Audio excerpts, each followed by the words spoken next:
So we're going to play a little game about what things are worth. All right, so up here I have 5 items I'm going to introduce you to, and you guys are going to tell me which ones you think least valuable all the way up to most valuable. All right, I've got these little pages. I'm going to tape numbers on them, 1 through 5. 1 being the most valuable, 5 being the least valuable. We're going to see how you guys can do. So let me first introduce you to our items. Here we have a globe. This is glass. The base is made out of wood. It lights up. It is 19th century. Next to it we have golf clubs. I'm a golfer. So for the sake of value, we're going to assume that these are new, right? And so this is a set of ping golf clubs, everything you need to golf, from the clubs, balls, gloves, rangefinder, the whole works, all right? So this is ping golf clubs here. Next we have samurai swords. Now these are from Japan, steel samurai swords. Okay, and we have 2, a 40.5 inch and smaller, 24 inch.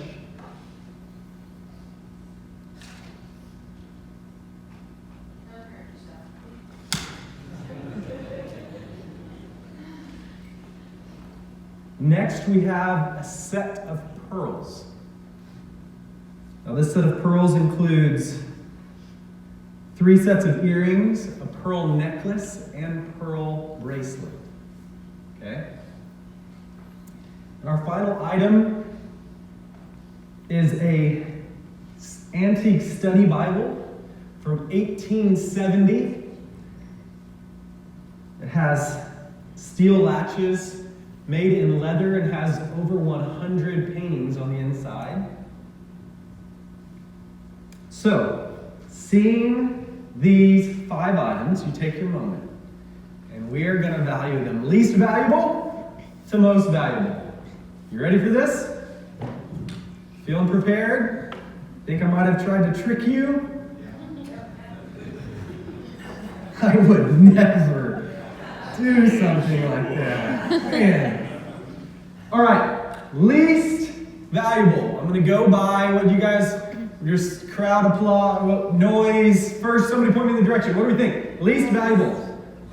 Globe. I'm hearing globe. Golf clubs. Golf clubs, we think golf clubs are the least valuable. We're going to put them at number 5. That's not right.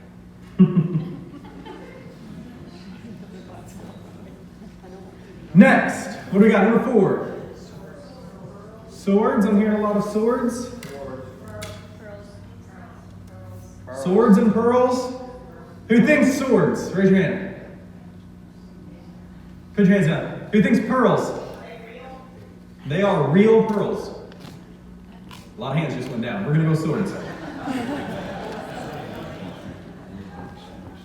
Number 3. Globe. I hear a lot of globe. I'm not going to tape that to an old globe. Number 2. Pearls. So I'm hearing a lot of pearls, which makes our most valuable item. This 1870 study Bible. Are you ready to hear the truth? Yes. Let me tell you, you guys are a very smart audience, but you didn't prove it today.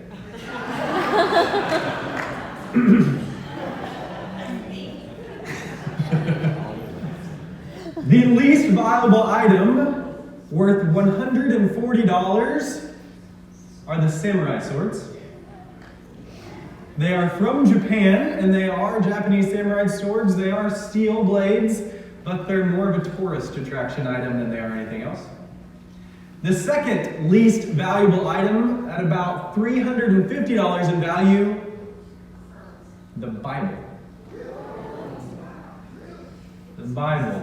There's a lot of them made, and while they were made very well, it's not in great condition, and about $350. Next in line of value, at approximately $2,000, is the globe. This is an antique globe my grandma passed down to my wife when we got married. Next in line, at $3,000 in value, the second most valuable item are the pearls. The pearls, thank you for letting me use these pearls. And the most expensive item on stage at $3,200 of value are my golf clubs. You guys weren't ready for that, were you? Yeah, don't take up golf. It's expensive. So nice try. You did good. You did good. And by that I mean you didn't do good at all. But yeah, it kind of makes you think. The idea, when we look into this passage, the thing I think about is, what does it mean to give something value? What is worth? How do you define worth? Well, it's a value attributed to something, right? It's what you would give up for something. So for example, something worth $3,000, I'd be willing to give up $3,000 for it. I'd also should be willing to give up something that is mine that's worth $3,000 to get it if I wanted, or maybe I'd give up $3,000 worth of my time, right? We all go to work and we get paid some dollar figure an hour generally, and we're just saying it is worth my time to get that dollar figure an hour. And so that's kind of what we do, and that's how we attribute worth to something. And so the question we're faced with this morning is, what is the gospel worth? What's it worth to you? What would we give up for the sake of the gospel? So we're going to continue in this next passage, 1 Corinthians in chapter 9, and Paul's going to talk a little bit about this. He's going to give a little picture of his own life and his own value. And so if you will turn with me, 1 Corinthians chapter 9 this morning. We're going to continue where we left off last week, or the week before. Thank you, Jared, for covering me last week. 1 Corinthians chapter 9, we're actually going to read verses 19 through 23 this morning. 19 through 23. So if you've got a chance to turn there, if you guys will stand with me, we'll honor the reading of God's word together this morning. Paul continues and says, "For though I am free from all, I have made myself a servant to all, that I might win more of them. To the Jews I became as a Jew in order to win the Jews.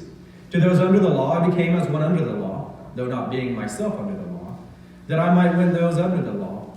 To those outside the law I became as one outside the law,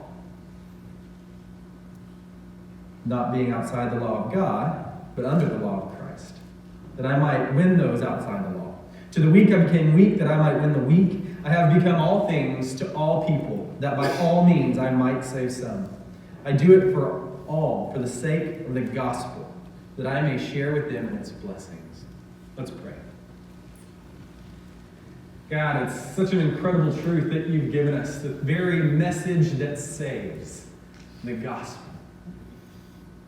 I pray this morning that we're able to not only take a look at Paul's life and how valuable he thought the gospel was, but we can intrinsically look at ourselves, humbly look at ourselves this morning, speak to us, show us what this should mean to us, and help us to follow the path you set out.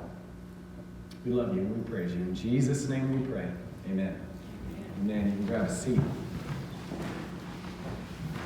So a couple of things to dispel as we dive into this passage. First is to realize one thing that might catch you off guard is Paul is saying, I might save some. So I could save Jews. I could save those under law. And people might think, is Paul trying to give himself credit for saving people, as if he can save people? Let me tell you, that's clearly not the case. If you read Paul's writings and you know the life of Paul, he taught so clearly the opposite, that salvation is solely comes from Christ, that when he says these things, he's just talking to them. They would clearly know that he's not trying to take credit for people's salvation.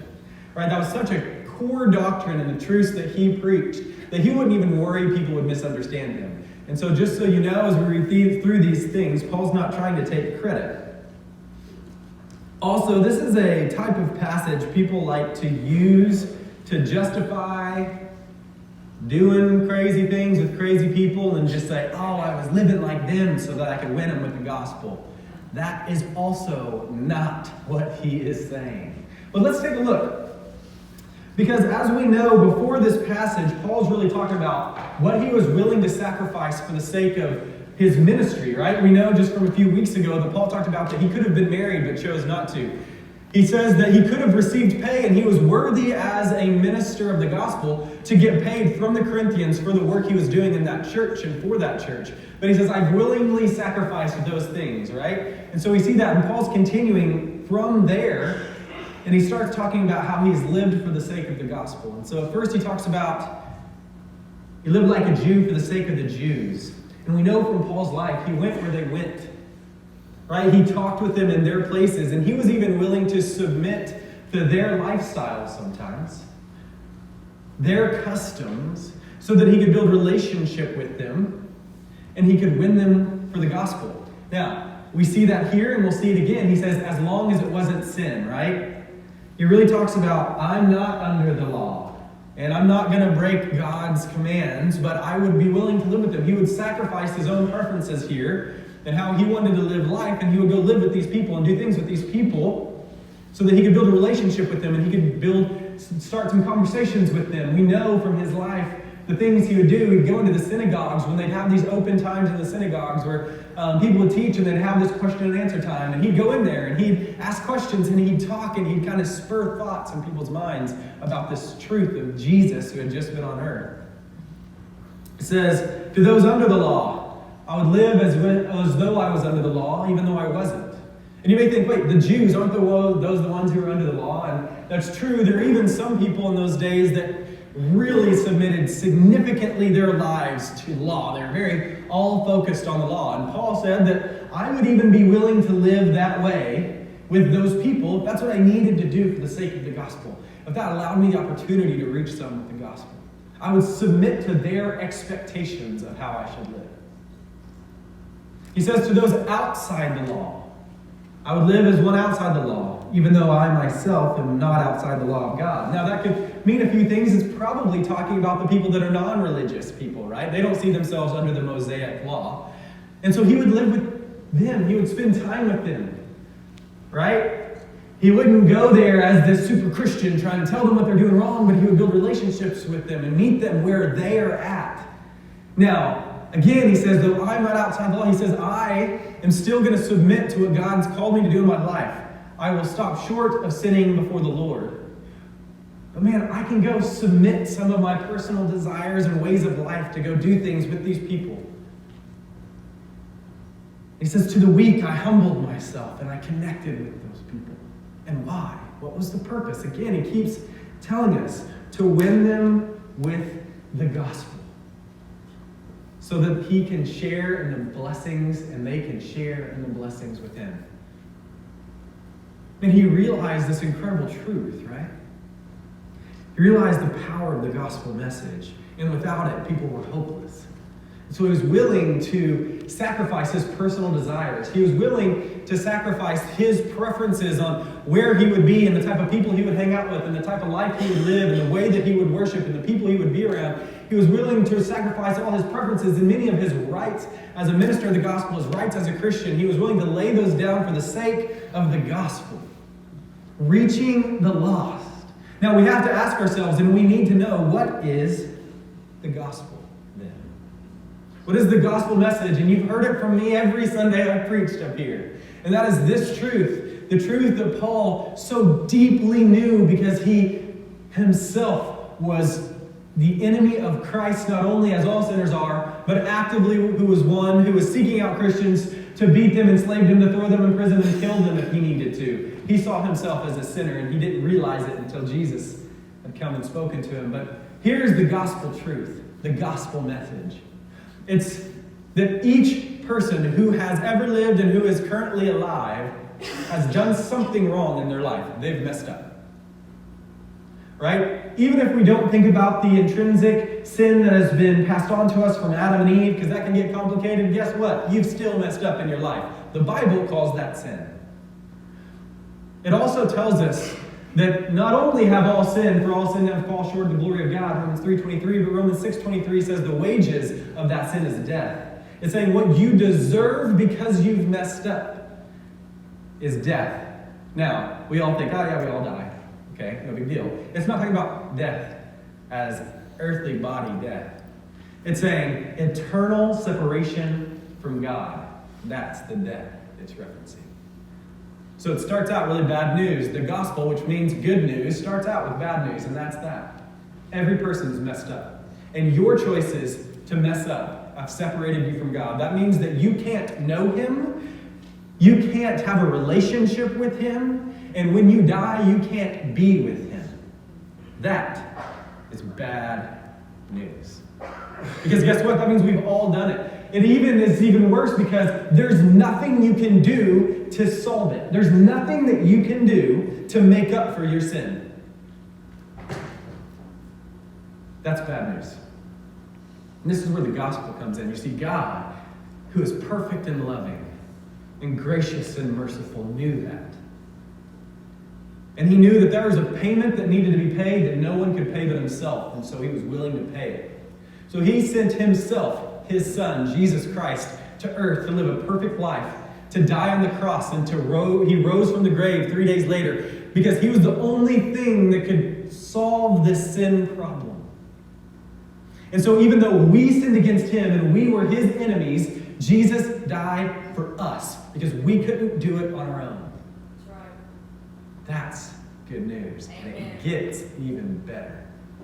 Because He doesn't say then, okay, now I've taken care of this. I've got this salvation ready for you. So if you just get your life in order, if you just figure some things out, you got to follow these 7 steps. And once you get through these 7 steps, or you do these 14 things, or you stop doing these bad things, or you start doing these good things, then I'll see if you're worthy to receive salvation. Because let me tell you, that wouldn't be very good news. We have no shot at that. He says, listen, I know you have no shot. It's not up to you. I did it for you. If you just believe in me, you're saved. I give you the gift of salvation.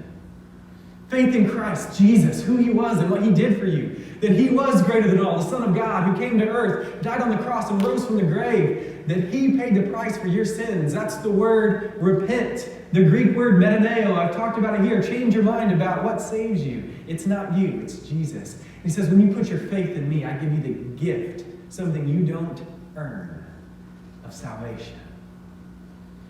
You may have been the greatest sinner this world's ever seen, or the best looking good guy this world's ever seen. It doesn't matter to God. He says, all of you have sinned and I have died for you. See, Paul realized how incredible this good news was. And it was worth it to him to do whatever it took to get that good news message to the people who needed it. And then he knew that he not only got to share in the blessings of getting to be a part of sharing the gospel, but he was going to get to be a part of the blessing and knowing that these people would get saved, and then he would spend eternity with them in heaven. He got to share in that blessing with them by sharing the gospel with them and bringing this truth to them, how incredible it was to him. It was so worth it to Paul that he was willing to be all things for all people for the sake of the gospel. Which means he was willing to turn aside any preference that he had, any lifestyle that he wanted, and any right that he may deserve on earth for the sake of the gospel. It was worth it to Paul. And so we have to ask ourselves, what is the gospel worth to us? What is it worth to us? Are we willing to sacrifice maybe our church preferences for how things go and the service for the sake of others, knowing that it may reach others? Are we willing to be uncomfortable and share the gospel with someone? Because let me tell you, that gets uncomfortable. I've shared the gospel with a lot of people in my life, and I get this butterfly thing in me every time. Because it's important. Are we willing to be uncomfortable and share the gospel with people? Are we willing to invite someone to church? Are we willing to spend time with people that may not be like us? Spend time with people that we may not choose as our best buddies for the sake of the gospel? Are we willing to go to the homeless like one of our Sunday school groups did just last week and spend time with them, share the gospel with them and feed them? Are we willing to go to Mexico? Are we willing to go to Kenya? Are we willing to maybe learn Spanish so that when we're spending time with these people in Mexico where we go, that we might be able to talk with them in their native tongue? Is it worth our time to do something like that? Are we willing to give up our possessions or our desire for possessions for the sake of the gospel? So if the gospel, now I know that's not a thing you can hold, but a truth, but if that gospel was up here, and the price tag was everything in your life, including your life itself, would you take it? Is it worth it to you? Would you pay that price? We may give $3,200 for a set of golf clubs. I know that sounds crazy. Because it's worth it to us. But would we give up things, preferences, lifestyle? What is it worth to us? And when I think about this, I wonder, in the church these days, especially, and I know there's great people that do this, and there's definitely gospel being shared in our times, but I wonder, why is there not a zeal for sharing the gospel in the church anymore? Why isn't there this fire that Paul clearly had for the gospel? Where's it gone? And let me tell you, that can't be answered from this place, the pulpit. I can't answer that question for you. Each person has to look at their life and they have to answer that question. Why do I not have a zeal for the gospel? Individually, that has to be answered. And I think what's going to bring that zeal? I think that sometimes people try to force it in their life. Like, no, it's important, I'm just going to do it. Or sometimes they'll go to some conference that'll really fire them up for a little bit, and then they'll have this quick fire, and they're going to go and do it. But I'm telling you, I don't think it's some forced thing or some emotional process. Because you know what? Those things fade. You'll try really hard, and you'll do it for a little bit, and then you get tired of it, and you stop. Or that fire that you got from that conference, that emotional experience will fade away, and you'll stop. And so I wonder, what does it take to get that zeal? And let me tell you, what we see from Paul, and what I know in my life, is when you know God, and when you spend time with Him in the Word and in prayer,